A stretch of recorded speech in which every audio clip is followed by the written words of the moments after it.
and I'm going to give tonight. I want to give a overview of the project itself. I want to give an overview of vertical farming as an industry and as a sector, and I want to discuss what the opportunities are that we've identified and where what direction we are likely to see the sector moving in.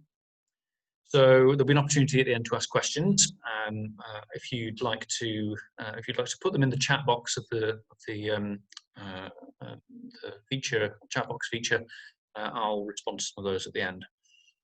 So diolch yn fawr for joining us. I'd like to start by explaining what vertical farming is. It's a method of controlled environment agriculture. So it involves growing crops indoors, and it uses a nutrient solution to feed the plants as opposed to the soil. I'll talk a little bit more about various methods by which this is achieved. The main point to remember is that it's indoors. Usually light is supplemented using the form of LEDs. It is sheltered from the external environment, and there are a number of advantages to this method as well as disadvantages, which I shall be discussing later on. But the technology itself is relatively it's based on principles that have gone back for hundreds of years.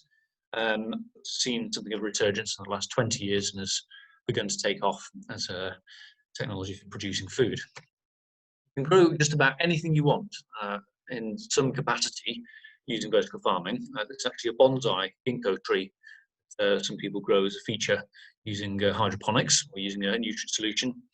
But the reason I mention this is because not everything can be grown efficiently using vertical farming or hydroponics. There are a number of crops, sort of sprouted greens, microgreens, specialty leaves that respond really well to this technique, but there are others that it really makes no economic sense at all to look at. The industry itself is something that you might have seen in the news. It's one of these hot topics at the moment in the agriculture industry. Some enormous predictions for the growth. There are all sorts of new startups appearing that are seeking to expand into the industry. According to Farmers Weekly, the industry globally is worth about 2 billion at the moment, but it's going to increase fivefold in the next 5 years to almost 10 billion, which is really an extraordinary increase in the sort of terms of investment and potential that people are seeing in the technology. There are all kinds of startups that are looking to utilize the technology, and it's to some extent a little bit difficult to make sense of whether this is something of a fad or whether there's some real substance behind the technique. You might have come across some of the American ideas. There's a company called Freight Farms. If you have a spare $85,000, you could buy a shipping container that's already fitted out with everything you'll need for a vertical farm. That will measure every square inch in terms of keeping everything constant. MIT are very interested in this. They've got Open Ag Group where they're looking at this personal food computer. There's a lot of interest from the sort of robotics side and the AI and the world of machine learning.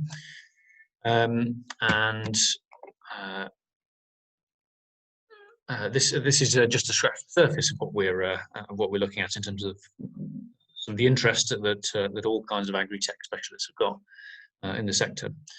As to the advantages, some of them are very obvious. So first of all, because you're not using any soil in growing the crops, the water quality framework obviously benefits from the fact that you're not having pesticides leach from your growing environment into the watercourses.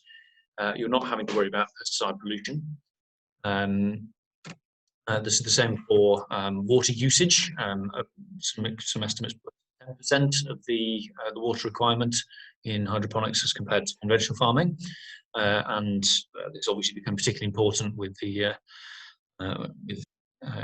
in wider context as well. That may be seeing considerable water shortages in the future, and vertical farming is offering some security from that.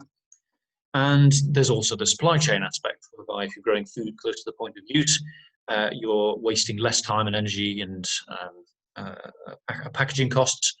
The food miles are reduced substantially, and there are obviously associated waste costs that are reduced there. There are obviously some discussion points to be regarded of food miles as to if you're shipping food over a longer period as opposed to shipping food around town. How different actually are the overall economic and carbon costs associated with the two different distances. There is a discussion point there, which if anyone's interested in, we can raise that issue later. I want to talk a little bit about how Wales in particular benefits from the technology. We are going to experience environmental stresses in Wales in terms of Welsh agriculture. There is going to be increased severity of environmental stresses in the future. It doesn't just include drought, it also includes intense rainfall and waterlogging. So if you have controlled environment agriculture, you're shielding the crops from a lot of these really destructive consequences associated with climate change. In particular, also the pesticides and the fertilizer use efficiency element is going to be very useful in mitigating the water quality issues that are particularly important in maintaining the Welsh rivers, contributing to sustainable water management. The sterile environment of using a controlled environment for growing food could have implications for having food that is sterile or clinical for maybe use in hospitals. And also you have much greater degree of control over the crop that you're looking at. You can manipulate the growth environment to a far greater degree than you would do in the field. There's also potential to use the light to actually modify the structure and the taste of the plants. The different wavelengths of light correspond to different parts of the photochemistry of the plants. So bluer wavelengths or redder wavelengths will relate to specific parts of the leaf structure, and some greener wavelengths are supposed to be linked to the biomass accruement. And so by manipulating this, there is quite a lot of potential to really create plants that are quite different, purely based on the environment. And last of all, in Wales in particular, we are very good at marketing our food. We're very good at telling stories, and we're very good at adding value to our food chain.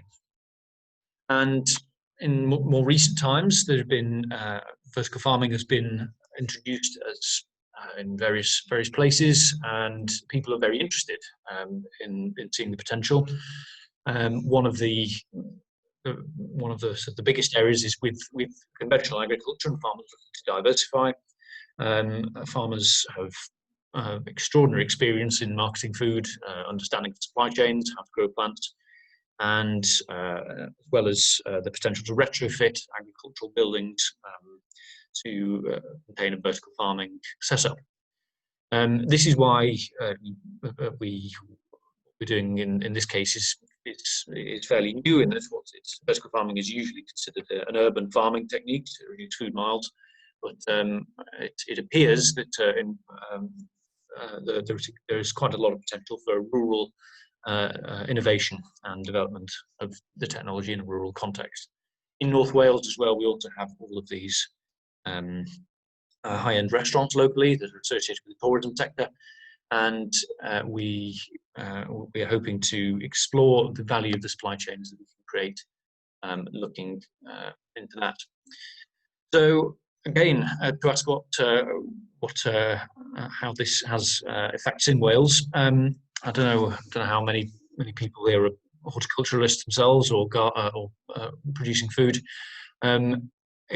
There are a number of real challenges based for the horticulture sector or crop production sector in Wales. We do a lot of livestock production, but horticulture there are various reasons why it's enormously not been an enormous success.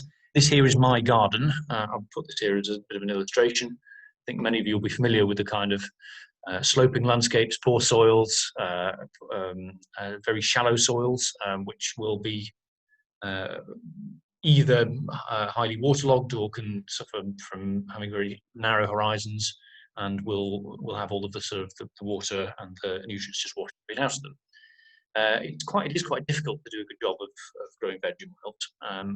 Many of us do it very well, but the landscape on the whole is a bit difficult to make an economic success of it.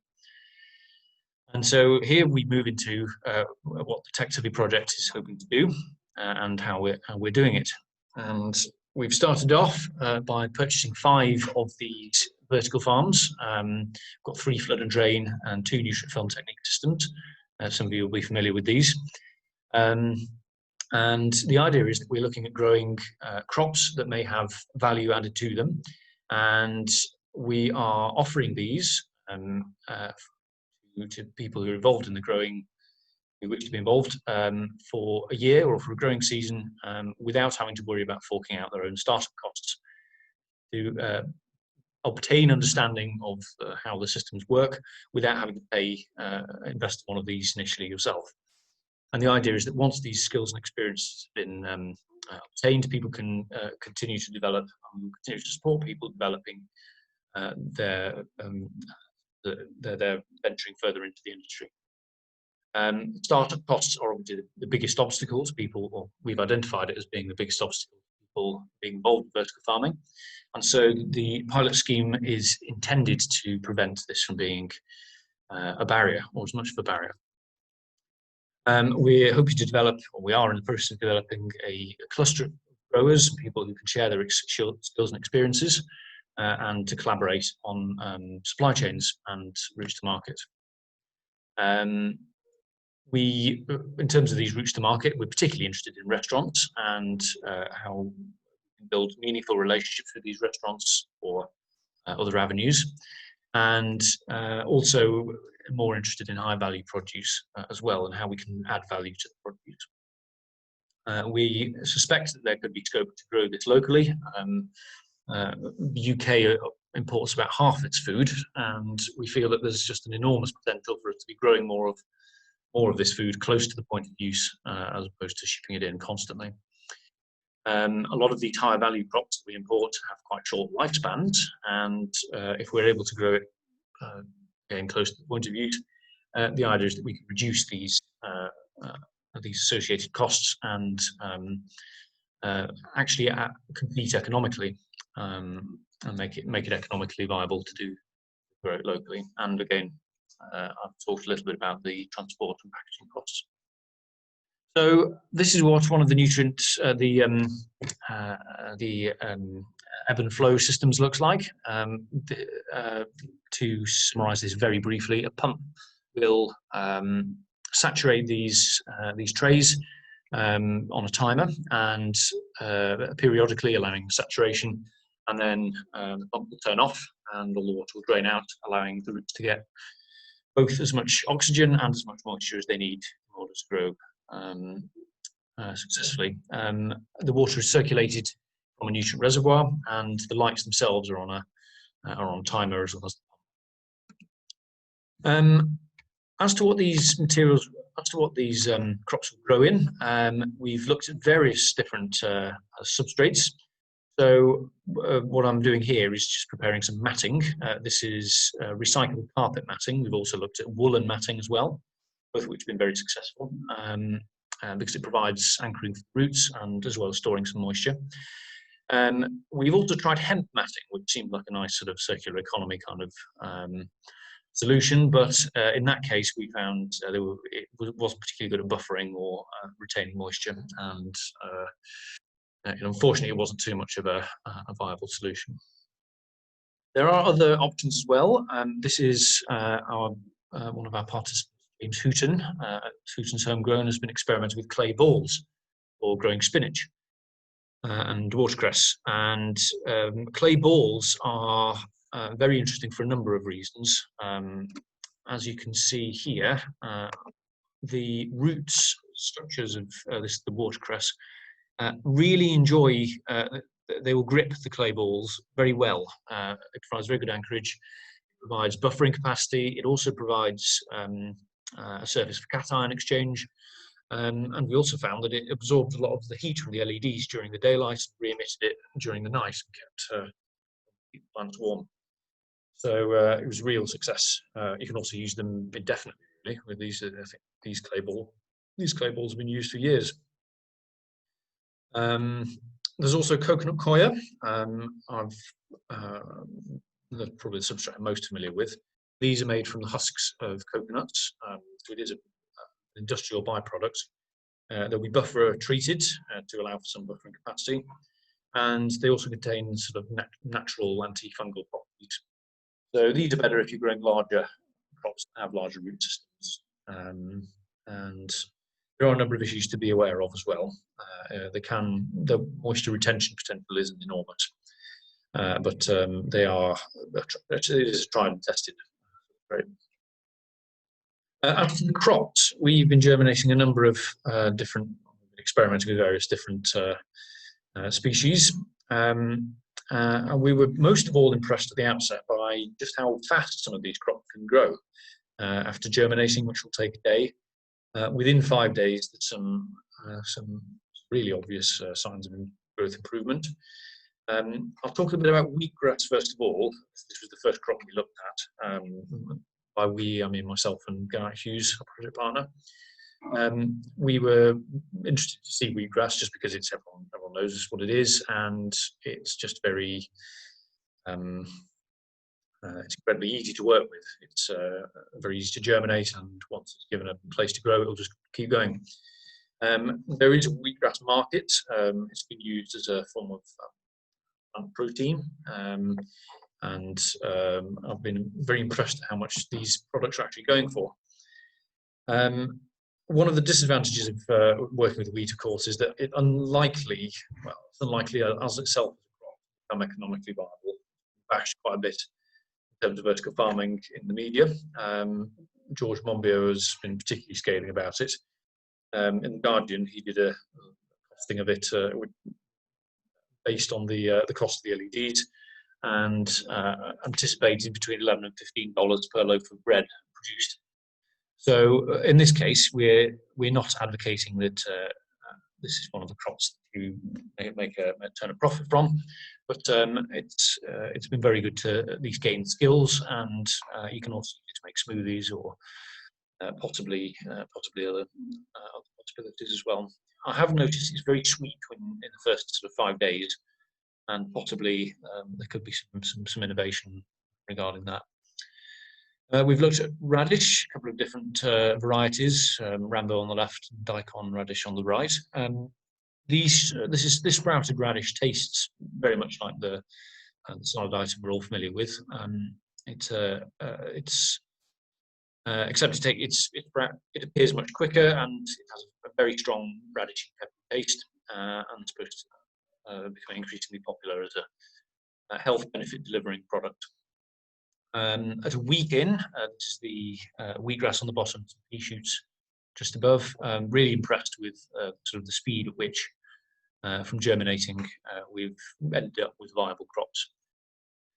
Pea shoots, these have got interests within restaurants. A lot of high-end restaurants have started to add these to sort of garnishes on meals. I was astonished to hear from food retailers how much the demand of this crop appears to be increasing in recent times, and it is quite an easy crop to grow. It's supposed to be a superfood as well, also another form of plant protein that's gaining traction in the market. And Geraint and myself have been doing a bit of work on spacing, largely Geraint here, I should say. We've experimented with various planting densities to see what the optimal crop spreading ought to be, and also at the optimal harvest time. It does appear that there is quite a difference in taste depending on the age of the sheet. Sprouted broccoli. I've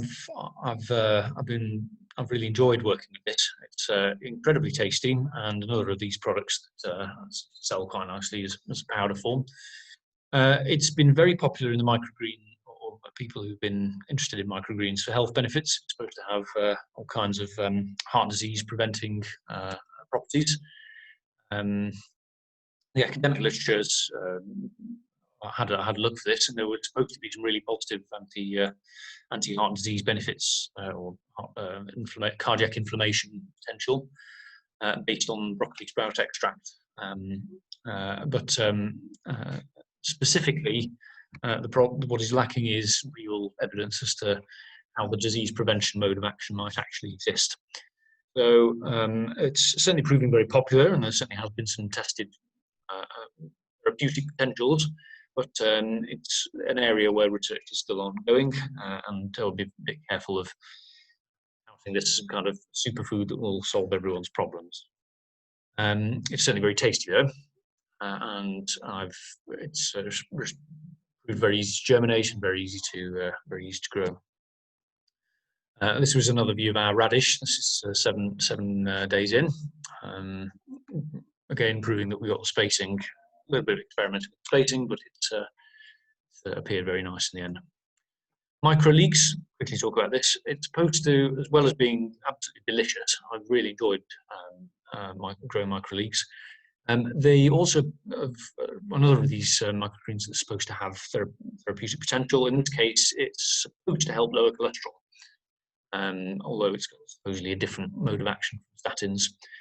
But it's again, it's obviously got a connection to Wales. You know, it's a natural plant, and the taste really is extraordinary. It's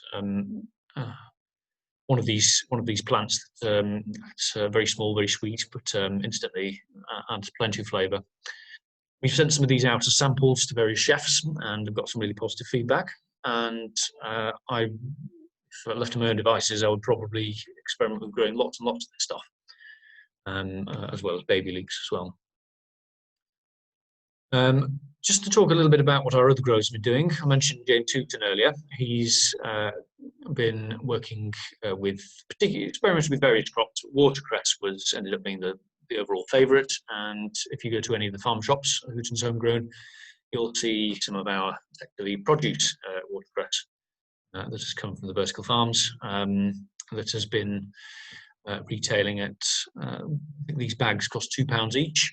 Very much worth it. It's very tasty. I was very impressed that it was, for a watercress not grown in soil, it was just as tasty as it was. But this has proved to be a real success. Again, with watercress, I don't know if anyone's growing this themselves. If you cut it set crops, it'll just sprout straight back up again.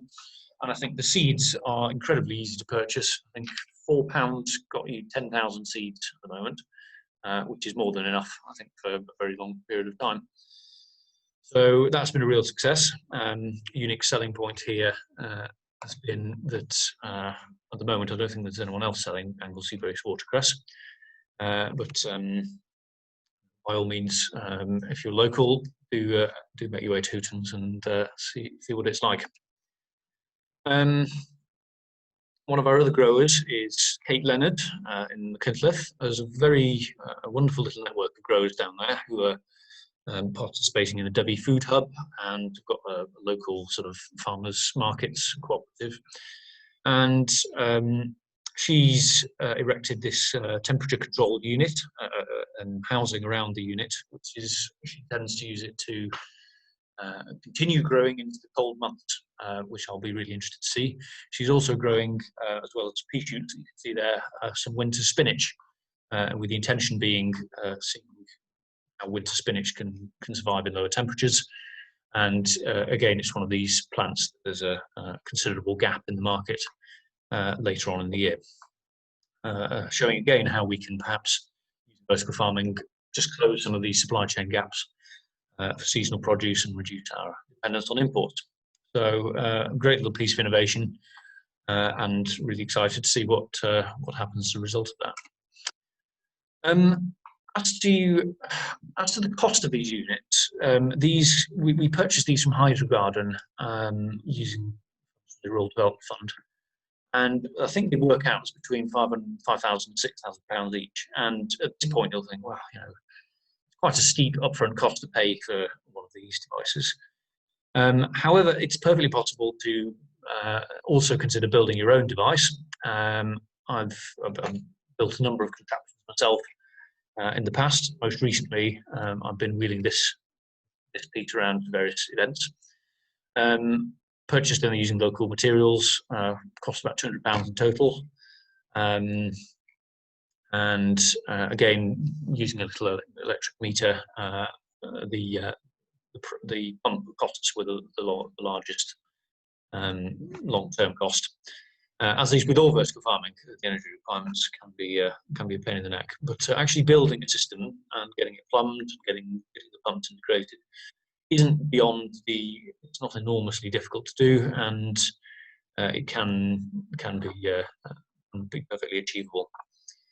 Again, we only used our own tools, used locally sourced materials, and it's proved quite a fun project. And it's not something that I would say is beyond people. It doesn't need really specialist input and to pull it off.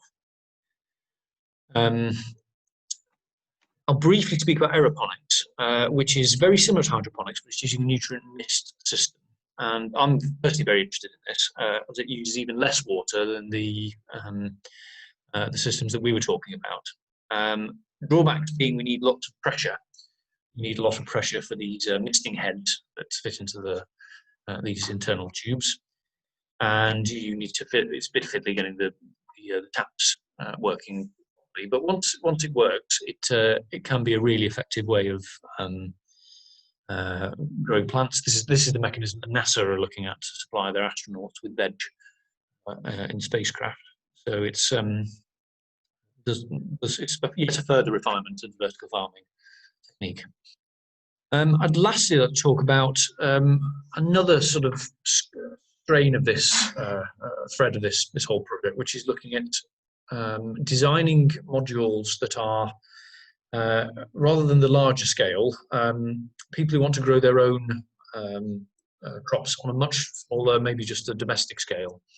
Now, IKEA have started selling their own little hydroponics unit for £100, showing that there is definitely interest from people having smaller domestic items. And through one of our offshoots of our project, called the Tech Tyfu Challenge, I'd like to commend the work of John Story, who applied for some money through us and has developed his own little brand, Meter Farm, which is a vertical farm that is, this is good, John's literally just entered the waiting room.